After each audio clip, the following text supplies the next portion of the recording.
జిల్లాలో మాజీ ఎమ్మెల్యే విజయమ్మ గారికి కూడా నేను పాదాభివందనలు తెలుపుకుంటున్నాను.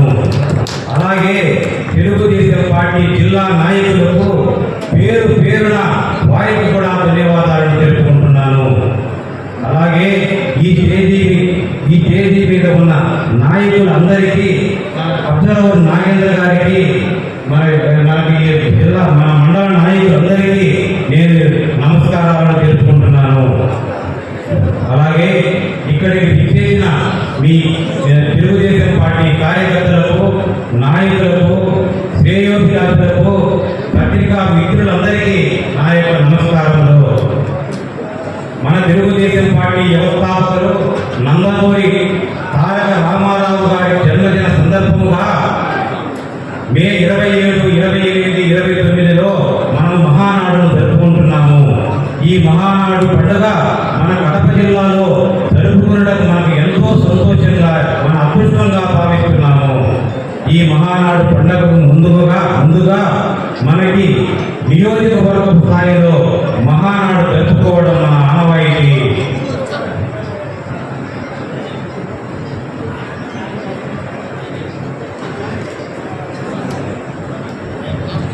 ఈ మహానాడులో మనం కొన్ని తీర్మానాలు చేసి అధిష్టానానికి పంపించడం జరుగుతుంది. ఈ పరిశీలించి వారు ఆమోదించడం జరుగుతూ ఉంది. నేను ఈ డిసిసి బ్యాంక్ చైర్మన్ ప్రమాణ స్వీకారం చేసిన వెంటనే జిల్లాలోని అన్ని సొసైటీలపై గతంలో జరిగిన అవినీతిపై, అక్రమాలపైన సమగ్ర విచారణ జరిపిస్తాము. అవినీతి పైన కఠిన చర్యలు తీసుకుంటాము. అందులో ఎటువంటి సందేహం లేదని ఈ సందర్భంగా మీ అందరికీ తెలియజేసుకుంటున్నాను. అలాగే అట్లూరు మండలంలో వేమూరు గ్రామం సెక్రటరీ మీద ఒక బ్రిడ్జి నిర్మించవలసిందిగా మన నితీష్ రెడ్డి గారికి ద్వారా అధిష్టానానికి రిక్వెస్ట్ చేస్తున్నాను. అలాగే మన నియోజకవర్గం నుండి మహానాడు పండుగకి భారీ జన సమీకరణ చేసి తీసుకువెళ్లాల్సిన బాధ్యత మన అందరి మీద ఉంది. మనందరం పెద్దగా జన సమీకరణ సేకరించి మన పట్వేరు నుంచి ఎక్కువ జనాలను తీసుకెళ్లి పట్వేరు అడ్డా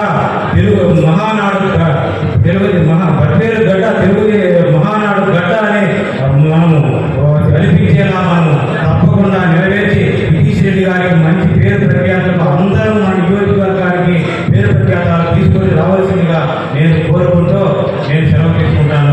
మినీ మహానాడు నిర్వహించున్నాము. మామూలుగా బద్వేలు అంటేనే మన పెద్ద వీరారెడ్డి గారి, బద్వేలు గారు, ప్రధాని వేరు గారు, వీరారెడ్డి గారి పేరు వేరు గారు. బద్వేలు పేరులోనే వీరారెడ్డి గారి పేరు కూడా బద్వేలు ఉన్నంత వరకు వంటలేమని.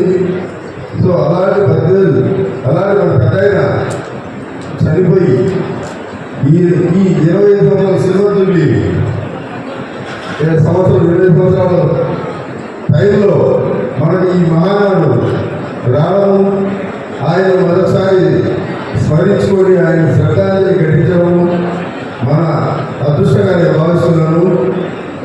తర్వాత ఈ రాయలసీమలో మూలంగా ఫ్యాక్షన్ జిల్లాలని ఎప్పుడు ఎలాంటి సమావేశాలు పెట్టడానికి నాయకులు ముందుగా ఈ నేపథ్యంలో రాయలసీమలో, అందులో రాయలసీమ గుండెకాయ మన కడప జిల్లాలో ఈ మహానాడు సభలు నిర్వహించడానికి మనకు అవకాశం ఇచ్చిన మన నాయకులు గౌరవ ముఖ్యమంత్రి చంద్రబాబు గారికి, లోకేష్ సార్ గారికి, మన కడప జిల్లా ప్రజలు ధన్యవాదాలు తెలుపుకుంటున్నాను.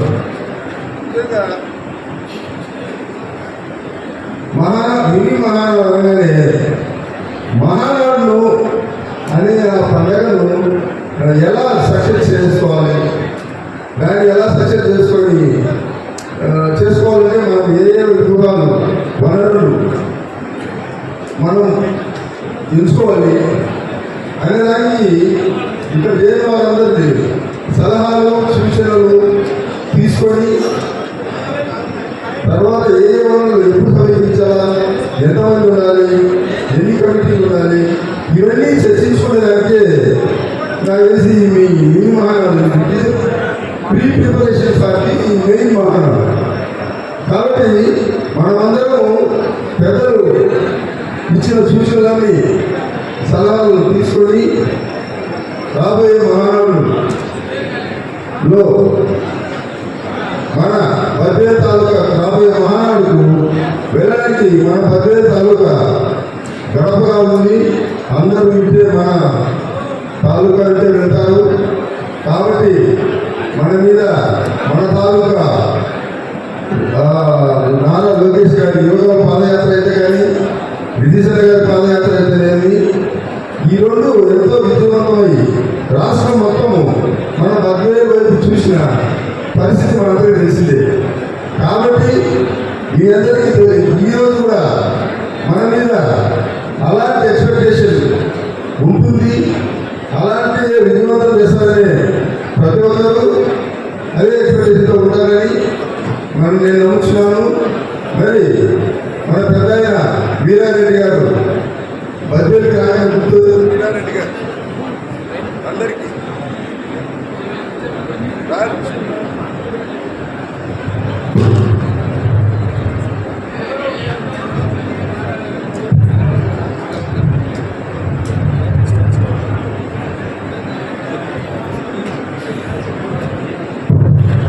ఆంధ్రప్రదేశ్లో బడ్జెట్ రాగానే బడ్జెట్ పేరు వినగానే గుర్తొచ్చేది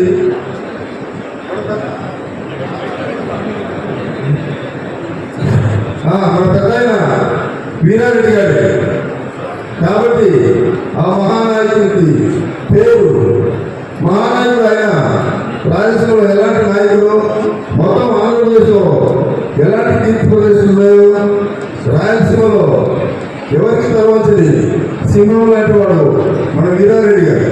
అది మనందరికీ తెలిసి విషయమే. అలాంటి మహానాయకుడు ఊరికి వస్తున్న అందరు లీడర్లు కార్యకర్తలు అదే ఎక్స్పెక్టేషన్తో మన దగ్గరికి వస్తారు.